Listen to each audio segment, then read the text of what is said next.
The art of DJing, the real art of DJing, for me, belongs in a club. Dark space, hopefully with smoke, minimal lights, and people dancing and sweating and not looking at the DJ.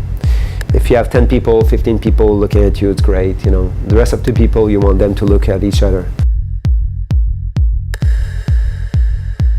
I'm not romantic about it because it still exists. Tons of scenes, tons of parties, and you can see that all the big DJs will tell you that, you know, they would rather play in intimate stuff.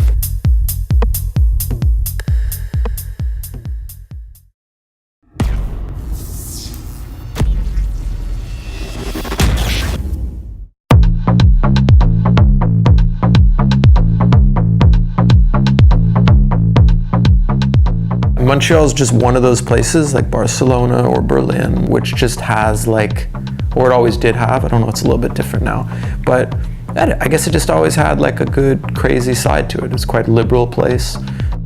There's some cities that have more weirdos, more freaks, and I think that does a lot for the party scene. Always.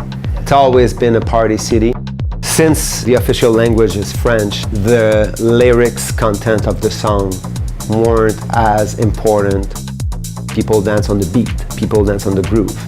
So they don't really care about the message, where, you know, if you play in New York or if you play in Toronto, people will actually get down with whatever the lyrics saying, positive or negative. The French in Montreal is interesting. Apart from the political drama that it causes in the city, it gives us this edgy sort of sexiness. I can't trust my mind. I can't trust my mind. Trust your body. Your body never lies. This is one of the best party cities in the world. People in Montreal are educated. They know what to expect and they have high demands. I like that about Montreal. I like the fact that it's so focused on the music. The scene in Montreal, it's so wide now.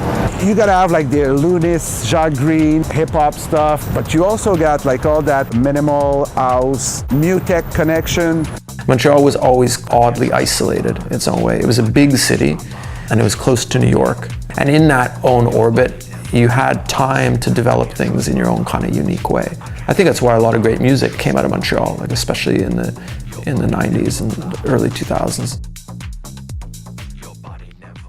I started a record store in December '86 because I couldn't find music in Montreal, and that was the beginning of a 21-year adventure. Inbeat brought house music to Montreal, and at the same time brought the DJ culture. Back in those days, clubs were spending, let's say, $100 a week on record. None of the DJ owned records. Most of the DJ didn't own a pair of headphones, didn't own anything. They walk in the club like this. Records were there, headphones were there. It was their house. They punch at the job, that's it. I changed that. I was hired to play in a club, and then I went to play in another club, and the club owner called me and he's like, "What are you doing?" I'm like, "What do you mean what I'm doing?" He's like, "Well, you're playing here." I'm like, "Yeah, I'm playing here once a week or twice a week. There's 7 days in a week. I'm a DJ." And he's like, "Well, no, you're not allowed to play, you're my DJ." I'm like, "What do you mean I'm your DJ? I'm not your DJ." I mean, I bring my own music, because I had the record store, it was easy. I said, I bring my own music, I bring my own needles, I bring my own headphones. You know, what do you want? Tiga is probably like the most important pioneer of the electronic scene in Montreal. Tiga, the almighty Tiga. He put Montreal on the map. My name's Tiga, and born in Montreal. I'm a producer, DJ, artist. When I was about 17 or 18, I think I kind of made a vow to myself to have an empire. Yeah, I fell in love with this idea of dance music, so I just made a checklist, and I was gonna have a nightclub, I was gonna throw parties, I was gonna have a record store, I was gonna have a record label, I was gonna have a clothing company, put it all in little notebooks, and then just went through them one at a time. I think I tried to buy Vice at one point. No, I never wanted a magazine.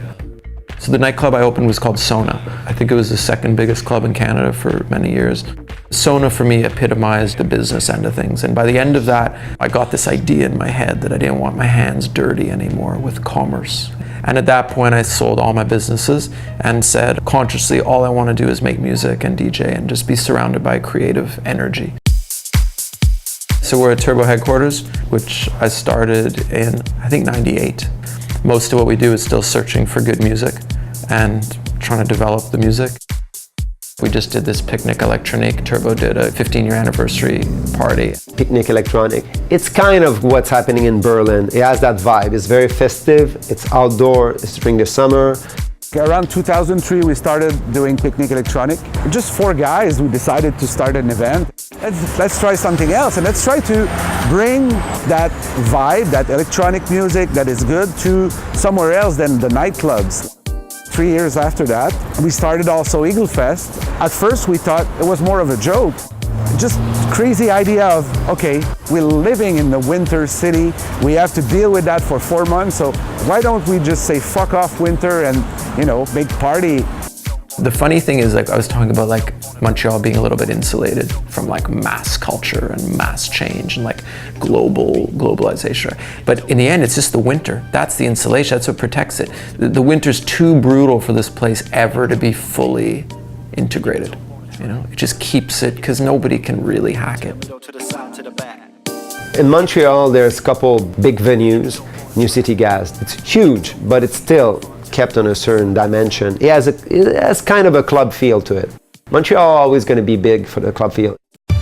For me, it's probably one of the best clubs in the world, New City Gas. I just love the epic feeling of it. You know, it has that old industrial feeling.